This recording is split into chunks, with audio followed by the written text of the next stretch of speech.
नमस्कार दोस्तों, news unlimited में आपका स्वागत है। आइए देखते हैं आज की ताजा खबरें। नमस्कार, आप देख रहे हैं न्यूज अनलिमिटेड।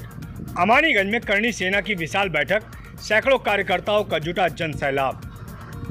अयोध्या अमानीगंज स्थित श्री राम जानकी इंटर कॉलेज में करणी सेना की विशाल बैठक आयोजित हुई, जिसमें बड़ी संख्या में लोगों और महिलाओं ने भाग लिया। कार्यक्रम का आयोजन एवं संचालन प्रदेश उपाध्यक्ष महेश कुमार शुक्ला ने किया। मुख्य अतिथि प्रदेश अध्यक्ष अभिनव सिंह ने सनातन धर्म, हिंदुत्व और सामाजिक एकजुटता पर जोर देते हुए हिंदुओं से संगठित रहने की अपील की। बैठक में कई पदाधिकारी मौजूद रहे और पूरे कार्यक्रम के दौरान जय घोष व हिंदुत्व के नारों से माहौल गूंजता रहा। आइए देखते हैं क्या कुछ कहा प्रदेश अध्यक्ष करणी सेना अभिनव सिंह ने। गर्दनें बलिदान करी हैं। हिंद से लेके और नेपाल बॉर्डर तक केवल हमारी संख्या लड़ी है और लड़ करके भारत में सबको बचाया है। हमने कभी जातिवाद नहीं किया। जातिवादी होने का टैग किसी विशेष जाति को लगा देना और उस पर उसके आधार पर उसको विभाजित कर देना, ये हमारे आपकी गलत नीतियों को चरितार्थ करता है। जाति प्रमाण पत्र तहसील में बनता है, हमारे घर में नहीं बनता। और जिसको जातिवाद करार दिया जाता, लोग जाके लाइन लगा के फार्म भर के जाति प्रमाण पत्र बनवा के अगले को गाली देते कि हमको जातिवाद जो है जातिवाद का पाठ पढ़ाया जाता है। जब तक हम एक जाजम पर एक कमरे में संगठित होकर काम नहीं करेंगे, तब तक हम ऐसे ही मारे जाएंगे। आप देख लीजिए, बंगाल का चुनावी मुद्दा था, अभी आप कुछ दिन पहले आपने देखा, वहां किसी ने संविधान का नाम लिया क्या? हमको एक वीडियो दिखा दीजिएगा कि वहां संविधान को बचाने की या संविधान को जो है जलाने की बात कही गई हो। वहां मुद्दा क्या था जानते हैं? हिंदुत्व की सरकार बननी चाहिए। था कि नहीं था? मैं बंगाल की बात कर रहा हूं। अभी कुछ दिन पहले राजा भैया ने एक बयान दे दिया था कि यदि सनातन मजबूत होगा तभी संविधान बचेगा। यही कहा था ना? कितने लोगों ने गाली दे दी उनको। तो आजकल कुछ अल्पज्ञानी लोग जो आरक्षण से दिमाग पाए हैं, वो ये चीज नहीं समझते हैं कि हमारी मजबूती कहाँ है। जम्मू कश्मीर की बात कर रहा हूँ भाई साहब, एक प्रतिमा नहीं लगी है बाबा साहब की आज तक। जानते क्यों? क्योंकि वहां हिंदू पलायन की दिशा में है। जहां हिंदू मजबूत होगा वहीं ही भारत रत्न बाबा साहब भीमराव अम्बेडकर की प्रतिमा लगेगी, और जहां हिंदू मजबूत नहीं होगा, किसी की अम्मा ने दूध नहीं पिलाया कि वहां बाबा साहब की प्रतिमा लगा लें। हम करते हैं सम्मान, हमारे बाप दादाओं ने नसों में भरा है। हम एक दलित माँ को, सबरी माँ को हमने माँ का दर्जा दिया है, ये हमारे बाप दादाओं ने नसों में भर दिया। हमने एक वाल्मीकि समाज के लोगों का ग्रंथ पढ़ा है, ये हमारे बाप दादाओं की देन है। हमारे भगवान श्री राम सबको सम्मान देते हैं। हम जातिवादी कैसे हो? हम तो भारत में रहने वाली सभी जातियों को मास्टर साहब पढ़ाते हैं, इन्होंने बच्चों की कभी जाति नहीं पूछी। लेकिन ये जब एक कॉलम भरने बैठते हैं तो इनको जाति प्रमाण पत्र का सर्टिफिकेट उसमें लगाना पड़ता है। तो हमको बांट कौन रहा है? सरकार के लोग बांट रहे हैं, हम आप आपस में रहें। सरकार की नीतियों को समझना पड़ेगा। कोई एक दो कौड़ी का नेता ऊपर से खड़ा होकर के एक आदेश जारी कर देता, हम आप उसको मर मिटते हैं। तो हमको आपको हमारे आपके बाप दादा ने संस्कार नहीं दिया कि किसी जाति का अपमान करें। जाति का अपमान करवा कौन रहा? ऊपर के लोग करा रहे हैं, हम आप आपस में लड़ रहे हैं। तो हमको आपको संगठित होकर, जब तक ये हाथ है बारह भाई साहब, ये जब तक मुट्ठी नहीं बंधेगी आप कुछ नहीं कर सकते। एक उंगली लेके लड़ते रहो, किसी से नहीं लड़ पाओगे। 100 से ज्यादा संगठन हिंदुओं को विखंडित करने के लिए काम कर रहे हैं। कितने देशों का फंडा जो है वो फंडा और चंदा लगा रहे हैं कि हिंदू कटे घटे। आज सबसे ज्यादा धर्मांतरण हिंदुओं का हो रहा। मैं क्यों गाली खा रहा हूं भैया? मैं अपनी बिटिया की शादी करने के लिए यहाँ आया हूँ क्या आप लोगों के बीच में? हम लोग क्यों देख फूंक रहे हैं? आपको संगठित करने के लिए। और हमारे परम पूज्य गोरक्ष पीठाधीश्वर ने एक बात कही थी। क्या कहा? कि हम बटेंगे तो हम कटेंगे, और इसीलिए आपको बांटा जा रहा है ताकि आप कटने की दिशा में अग्रसर हो। 100 करोड़ हिंदू हैं, यही कहा जाता है ना भाई साहब। मैं आपको बताता हूँ कितने हिंदू हैं।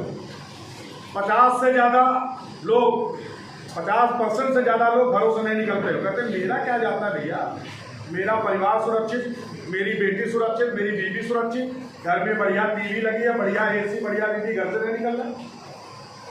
और 25%, 50% की बात खत्म कर दीजिए, 50% जिसमें से 25% कन्वर्टेड हो चुके हैं। उनको धर्म से नहीं मतलब, वो धंधा चला रहे हैं। तमाम संगठन के लोग मिलेंगे, तमाम ऐसे लोग मिलेंगे जो आपको बांटने की बात करेंगे, तमाम वो लोग ऐसे मिलेंगे जो कहेंगे क्या तुम ठेका लेकर रखे होगा। तो इनकी 25% की बात बताती है। बाकी बचे 25% जिसमें आपको 15% धर्मांतरण की तरफ बहुत तेजी से बढ़ाया जा रहा है। तमाम ईसाई मशीनरियां काम कर रही हैं जो उनको ईसाई बनाने में खुली है। और अब बचा 10% जिसमें हम लोग आते हैं। अपना परिवार, अपना घर, सब कुछ दांव पे लगा के आपके लिए लड़ रहे हैं ताकि हमारा हिंदू समाज मजबूत हो। हम लोग फंड नहीं लेते कहीं से, कोई चंदा नहीं मिलता। अपने घर का पैसा लगा के आपको मजबूत किया जा रहा है ताकि आने वाली पीढ़ी आपकी मजबूत हो, आपके बच्चे सुरक्षित पढ़ सके, सुरक्षित जा सके, सुरक्षित आ सके। आपको बता दें कि मैं किसी धर्म का विरोध नहीं करता, लेकिन एक छोटी सी बात बताता हूँ कि जब कोई मौलाना पढ़ता लिखता है ना, तो वो जितना पढ़ेगा उसकी दाढ़ी उतनी बड़ी होगी, वो उतना अल्लाह अकबर करेगा। लेकिन जब कोई हिंदू पढ़ेगा और हिंदू का लड़का मजबूत होगा, कहेगा मैं भगवान को नहीं मानता। क्या है भगवान? ये हमारी आपकी विसंगति है। हमारा आपका लड़का जैसे ही ग्रेजुएट होता, जैसे ही पढ़ता जाएगा, वो भगवान की तरफ उसकी आस्था खत्म होती जा रही है। अपने घर के बच्चों को पढ़ाइए, और कहाँ पढ़ाइए? गुरुजी जैसे स्कूलों में। आप अपने बच्चों को कहते हैं भैया मेरे बच्चे में संस्कार नहीं, कहाँ से आएंगे संस्कार? कहाँ भेज रहे हैं हम अपने बच्चों को? Saint convent, saint Mary, saint Francis, फलाने ईसाई स्कूल है सब, जहाँ आप अपने बच्चों को भेज रहे हैं। यही बात गौतम रावत ने कह दी थी, उसको जेल भेज दिया गया बिना वजह। 2 महीना जेल काटा, वो बाहर आया। क्यों? क्योंकि आप बोलना ही नहीं जानते। हम लोगों की आत्माएं मर गई, हम जागना ही नहीं चाहते। आप अपने बच्चे को ईसाई बनाने की तरफ भेज रहे हो और उम्मीद करोगे कि भारत के संस्कार हमारे बच्चों के अंदर आए, तो उन ईसाई मशीनरियों में बच्चों के लिए मम्मी मॉम हो गई और डैडी डेड हो गए। कहाँ से लाएंगे संस्कार? आपके अपने बच्चों को IAS PCS बनाना है, तो आपको उच्च क्वालिटी वाले स्कूल में भेजना है, तो आप एक ही चीज हासिल कर लीजिएगा। IAS PCS के माँ बाप तुमको वृद्धाश्रम में मिलेंगे। ज़्यादा पढ़े हुए बच्चों के माँ बाप वृद्धाश्रम में मिलेंगे। वहाँ नहीं सिखाया जाता। हम लोगों को पढ़ाया गया कि हमारे माँ बाप हमारे भगवान हैं। प्रथम भगवान आपके माँ बाप हैं। मैं सरकारी स्कूल में पढ़ा हूँ, मेरी शिक्षा बड़ी अच्छे स्कूल में नहीं हुई, लेकिन इतना जानता हूँ कि मेरे माँ बाप खुश हैं तो मेरे लिए वही तीर्थ काशी है। अगर आपके घर वाले नहीं खुश, आपके माँ बाप नहीं खुश, तो कितनों चारों धाम करो, बेकार है। हमको परिवर्तन अपने घर से लाना है। अपने बच्चों को अगर अच्छा संस्कार देंगे तो वही आएगा। आजकल हम परिवार में देख रहे हैं कि माँ बाप अपने बच्चों को समझा नहीं पा रहे हैं। एक परिवार में 4 चूल्हे हो गए। जब आप अपना घर नहीं सुधार पा रहे हो तो आप देश क्या सुधारोगे? अपने घर से परिवर्तन शुरू करिएगा।